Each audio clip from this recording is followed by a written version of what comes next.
नमस्कार दोस्तों, स्वागत है आपका स्टडी फॉर सिविल सर्विसेज में। वीडियो को पूरा देखिए। कोई भी आपका फीडबैक है, कोई सजेशन है, तुरंत वीडियो में कमेंट करके जरूर बताइए। अच्छा लगे तो वीडियो लाइक जरूर कर लीजिए और ऐसे वीडियो लगातार फ्री में पाने के लिए चैनल को तुरंत सब्सक्राइब कर लीजिए और बेल आइकन को जरूर टैप कर लीजिए ताकि आगे भी सारे वीडियो आपको मिलते रहे। यूट्यूब में फॉलो करते हैं तो प्लीज ये वाला फ्री टेलीग्राम चैनल जरूर ज्वाइन कर लीजिएगा। सारे नोटिफिकेशन, सारे अपडेट यहीं पे आते हैं, ध्यान रखिएगा। स्टडी फॉर सिविल सर्विसेज का कोई भी पेड ग्रुप अगर आपको ज्वाइन करना है तो सिर्फ 85648056060609797523864455 यही नंबर है हमारे, सिर्फ जहां पे कॉल या व्हाट्सएप कर सकते हैं।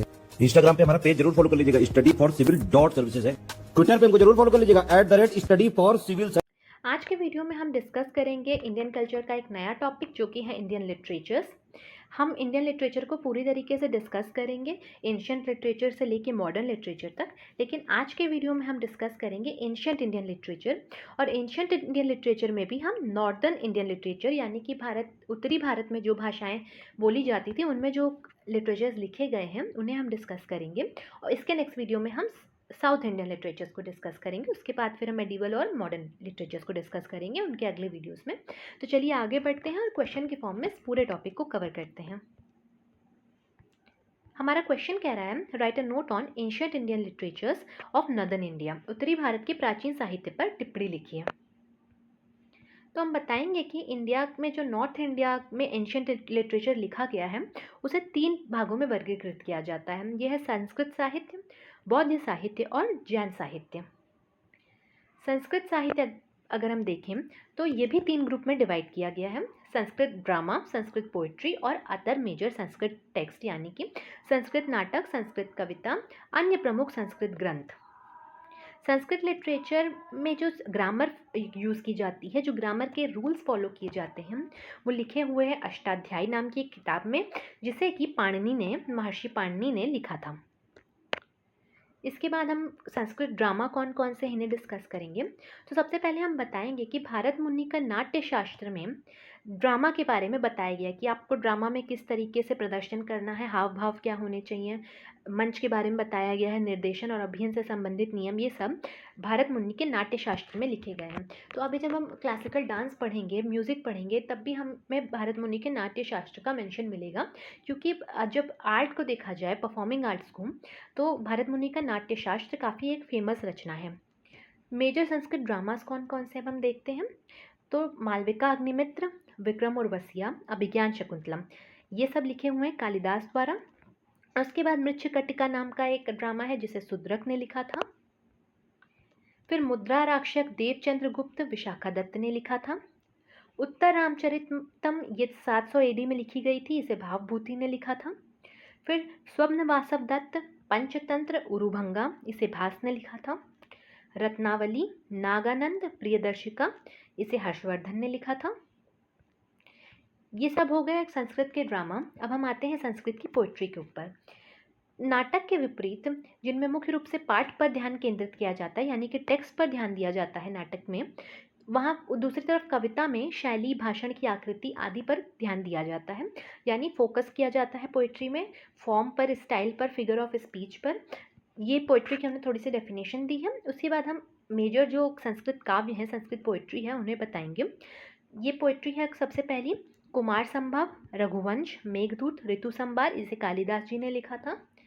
प्रयाग प्रशस्ति हरिसेन ने लिखी है। आपको कमेंट सेक्शन में बताना है कि प्रयाग प्रशस्ति में किसका मेंशन है या किसके बारे में बताया गया, किसकी तारीफ की गई है, ये आपको कमेंट सेक्शन में बताना है।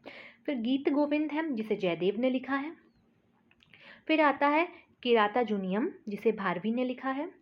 शिशुपाल वध को लिखा है माघ ने। और अदर संस्कृत कृतियाँ कौन कौन सी हैं, मेजर संस्कृत लैंग्वेज में वर्क कौन कौन से हैं। तो धर्म सूत्र और धर्मशास्त्र हैं, जिन्हें 500 से 200 ईसा पूर्व के करीब लिखा गया था। फिर मनुस्मृति लिखा गया है मनु द्वारा। अर्थशास्त्र कौटिल्य द्वारा, सौंदरानंद अश्वघोष द्वारा, चरक संहिता चरक द्वारा, सुश्रुत संहिता सुश्रुत द्वारा। फिर है माधव निदान माधव द्वारा, पंच सिद्धांतिका और बृहद संहिता वराह मिहिर द्वारा, आर्यभट्टी आर्यभट्ट द्वारा, हर्षचरितम और कादम्बिनी बाणभट्ट द्वारा।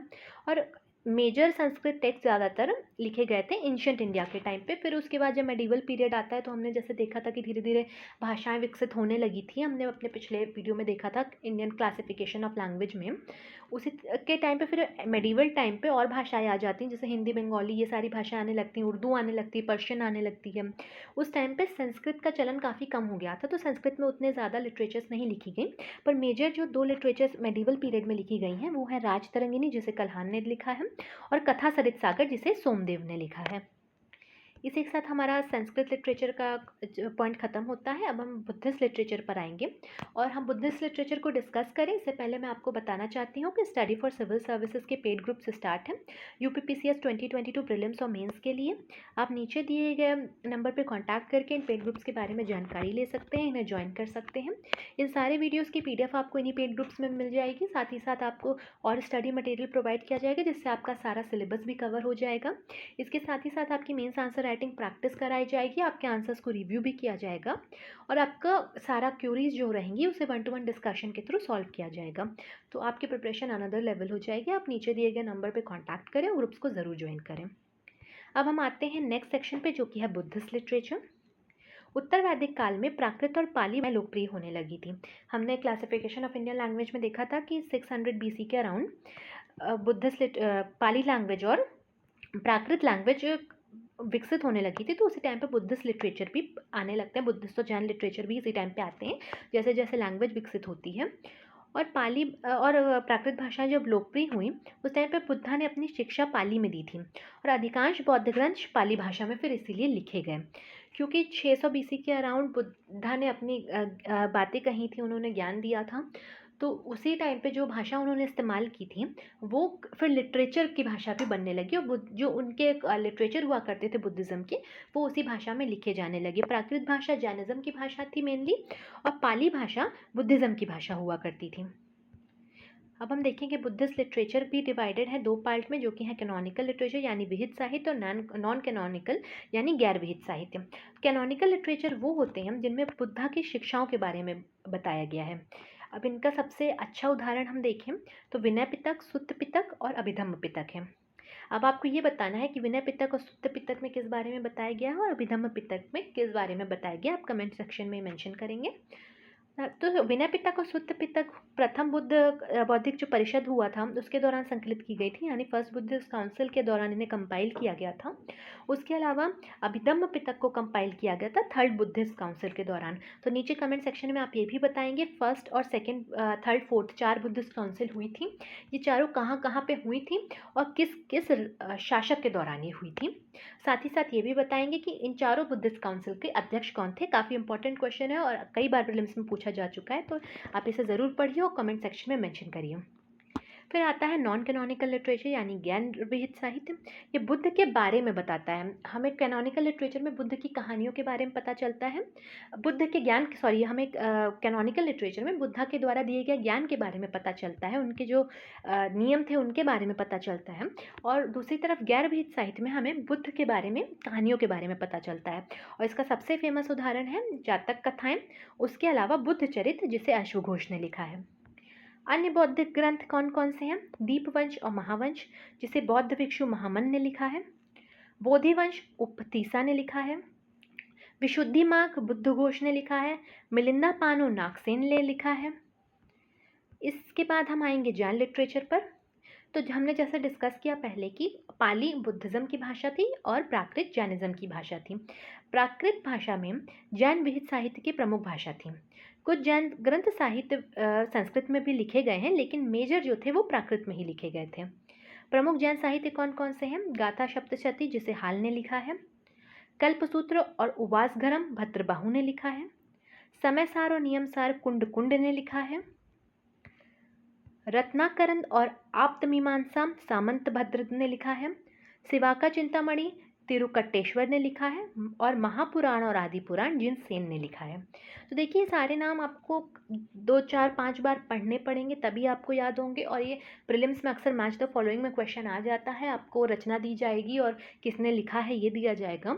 तो आप इस वीडियोज़ को कई बार देखें, सुनें, तो आपको ये सारे नाम ऐसे अपने आप याद हो जाएंगे। और ये एक आर्ट एंड कल्चर का काफ़ी इंपॉर्टेंट टॉपिक है लिटरेचर, और हर साल इससे क्वेश्चन आता ही आता है। तो ये मेंस के हिसाब से तो ज़रूरी है ही, साथ ही साथ प्रीलिम्स के हिसाब से मोस्ट इंपॉर्टेंट टॉपिक में से एक है। तो आप इन वीडियोस को कई बार देखिएगा, और ये मेमोराइज़ करने वाले पॉइंट्स हैं, तो इन्हें आपको लिख लिख के भी याद करना पड़ सकता है, पर इन्हें आप ज़रूर से याद करिएगा क्योंकि काफ़ी इंपॉर्टेंट और इनसे क्वेश्चन बनना तय है।